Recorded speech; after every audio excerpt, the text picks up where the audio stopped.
Happy Saturday, everybody, and welcome to another family story time with Miss Amy. We'll start with our opening song to begin with. Good morning to you, and how do you do? I'm happy to see you. Good morning to you. It's December. Is everybody keeping warm? Are you cold? What do you need to do if it's cold outside and you need to go out in the cold? Anything you can put on to help? Sure, what do you put in your head?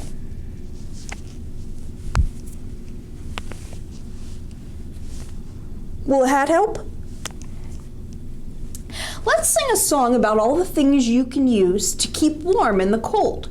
We'll sing it to the tune of the wheels on the bus. So instead of the wheels on the bus turning round and round all through the town, all these things are going to keep us warm out in the cold. Do you think you can do that? I think so. What are we starting with? We're starting with the hat on her head will keep us warm, keep us warm, keep us warm. The hat on her head will keep us warm out in the cold. What about our hands? I have gloves. You may have mittens.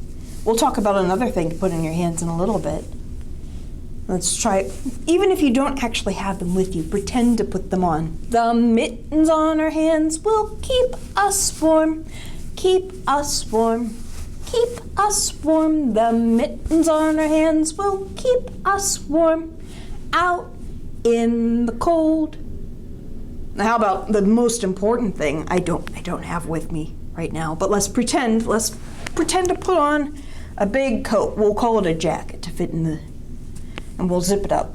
So the jacket I zip up will keep me warm, keep me warm, keep me warm. The jacket I zip up will keep me warm out in the cold. How about your neck? Your neck's sticking out there. What are you going to use for that? The scarf around my neck will keep me warm, keep me warm, keep me warm. The scarf around my neck will keep me warm out in the cold. What about on your feet? You go out in the snow. Boots on my feet will keep me warm, keep me warm, keep me warm. The boots on my feet will keep me warm out in the cold. Anything else you can think of? That's all I can think of. If we were in the same room, maybe you could tell me another thing and we sing another verse. But for now, we are going to sing about another thing to keep us warm. Not sing. We're going to read a story about another thing to keep us warm. This is a long story, so hold in there. But it's a true story. Well, it's a true story about some not so true stories. Well, you'll see.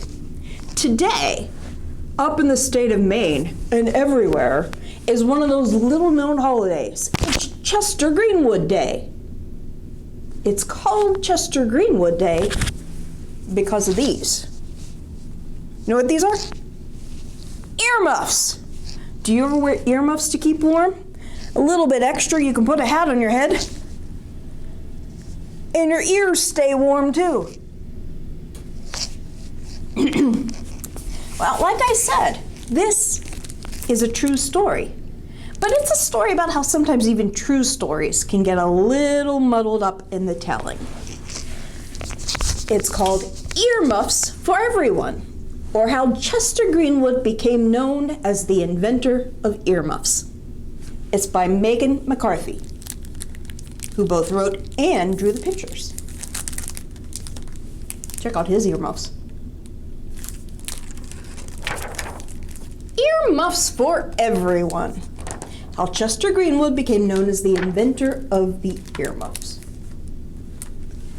The word muff has been around since the Middle Ages. Starting in the 1700s, people wore muffs on their hands to keep them warm, like this. I told you there was something else besides gloves and mittens. They'd stick their hands right in that tub. "This muff keeps my hands so very warm," he says. In the 1800s, hand muffs look like this. Look how big and puffy. "Dance with me, darling." "Oh, I can't until you take your hands out of that giant muff." In 1858, William Ware invented one of the first kinds of earmuffs called ear, cheek, and chin muffs. Hoo-hum. You see how they go on his ears, on his cheeks, and on his chin. These earmuffs don't do that. Other designs followed. Here are ear protectors invented May 13th, 1873 by M. Isidore. Improvement in caps. It's a hat that wraps around his face. August 17th, 1879 by Adolf Schwartz. Ear slippers. Isn't that a great name? Ear slippers, May 15th, 1877 by I.B. Kleinart. Cap and collar combined. Wow. Can you imagine wearing that around? April 9th, 1878, M. Isidore, the same person who invented these ones. And another ear protector that attaches to a hat, June 26, 1883 by C. Beard and C. E. Baldwin. And all those people inventing earmuffs. Another inventor named Isaac Kleinart placed ads in major newspapers to promote his ear protectors. Kleinart made other things too, mostly out of rubber. He made waterproof baby pants. He also made dress guards, which protected ladies' clothing from sweat. Believe it or not, his company still exists today. You can still buy a pair of sweat protectors. But the guy everyone knows as the inventor of earmuffs is Chester Greenwood. This is Chester Greenwood as an adult. Chester Greenwood as a boy. As the story goes, he had gigantic ears, and they were sensitive to the cold. He didn't like to wrap his head in scratchy scarves, so he ran home to Granny and asked her to fashion some ear covers out of wire and cloth. Kaboom! Earmuffs were born! Obviously, the story isn't quite true, since earmuffs had already been born many years earlier, 4 months before Chester himself was. And there's another story that says Chester didn't like the woolen earmuffs that most kids wore, so that's why he made something else.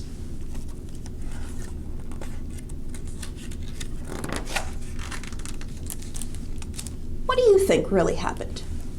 What we do know for sure is that after testing various versions of his earmuffs, when Chester was just 19, he got one of these from the U.S. government.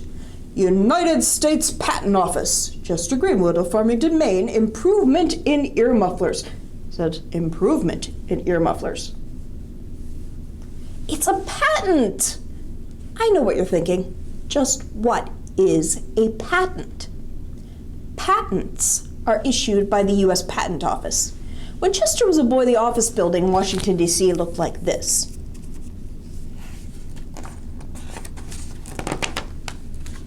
A patent allows the inventor the sole right to make, use, or sell something.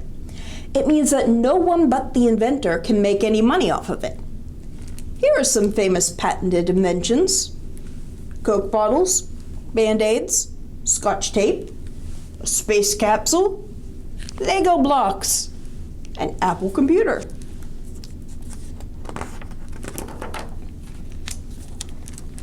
Before Chester's earmuffs came along, earmuffs didn't fit snugly to the ears. Chester came up with the tight steel band that held those mufflers in place. That is what Chester did for earmuffs. He made people's ears even warmer. It's just like the story of Thomas Edison. You heard of that guy? And the light bulb. These inventions came before Edison's. But before Edison, light bulbs didn't stay lit for long. One of Edison's early light bulbs lasted for 40 hours, and that was a big improvement. That's like less than 2 days. Edison didn't invent the light bulb, but he made it better. And that is what Chester did for the earmuffs. Back to the story of Chester Greenwood. I'll put my earmuffs right here. It's said that when Chester was a boy, he was already thinking about how he could earn money. He went door to door selling eggs he got from his family chickens. With the profits from the eggs, he bought candy. Now, most kids would have eaten the candy, but not Chester. He sold the candy too. Even as a boy, he was practicing good business skills. It was those good business skills that helped the young Chester sell his ear protectors as far off as Canada. Soon he earned enough money to buy a wonderful home for his family. It sat high on a hill overlooking the town and river. And it was said that he had the first steam car in town. That is, old car ran on steam. Chester also had a workshop in town. On the top floor was his earmuff factory, and below it was his bicycle shop.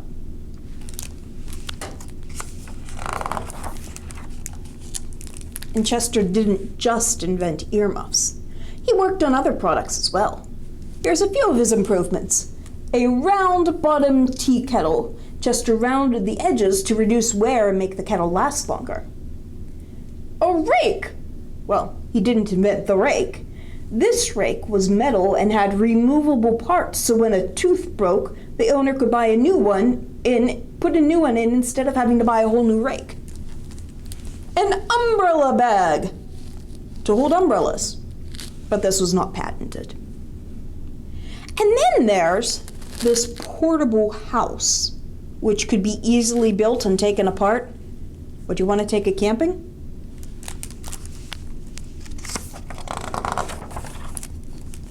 While Chester was busy with his business, his wife Isabel was busy with her own affairs. She had joined the main chapter of the women's suffrage, that's hard to say, I'm going to say that again, the women's suffrage movement. The suffrage movement was a women's rights movement. One of its main goals was to get women the right to vote. Women were not able to vote in the late 1800s, not until, in fact, 1920. That's 100 years ago, this year. Isabel held meetings at their house on the hill, and perhaps this is why Chester employed so many women at his factory. He wanted them to get their way too. In 1937, Chester Greenwood passed away. Soon after his death, his factory closed for good, but Chester would not be forgotten.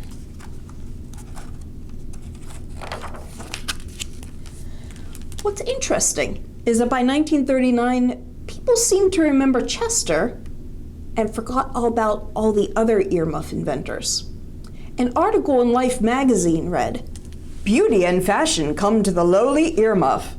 Earmuffs were invented 64 years ago by the late Chester Greenwood, a Farmington Falls, Maine lad with sensitive ears. For nearly 60 years, he was the sole purveyor of earmuffs to postmen, policemen, farmers, and country boys. He had only one style, like the Model T Ford: black, utilitarian, unlovely. The market was almost exclusively male. Then 4 years ago, skiers and college girls made them fashionable. They only remembered Chester. To them, he was the inventor of earmuffs. Many people wanted his legacy to live on. In the 1970s, a man named Mickey McGuire, who worked at a newsstand, thought there should be a Chester Greenwood Day.